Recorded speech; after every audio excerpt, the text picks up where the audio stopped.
Pak, ang ganda ng intro, TikTok agad. Hello everyone! What's up mga Bessie?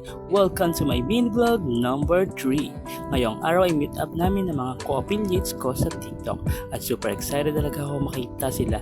Sayang lang kasi yung iba malalayo ang lugar nila, pero sarap sa feeling kasi kahit nagtatrabaho ka, bilang isang affiliate, may nakikilala ka din at the same time na mga friends mo na sila, di ba? Kaya kahit first time nyo mag-meet ay magaan na agad sa feeling. Wala nang hiya or ilangan na magaganap. Hindi na ako masyado nakapag-video kasi super excited talaga ako na makita sila. Kaya kayo dyan, kayo nang bahala mag-adjust sa mga picture dyan. Siyempre, bukod sa banding, lunchtime kami sa Mang Inasal and for the first time, nakapag-Starbucks ang inyong lingkod. O, diba? Ang ganda ng pasok ng Junes para sa akin.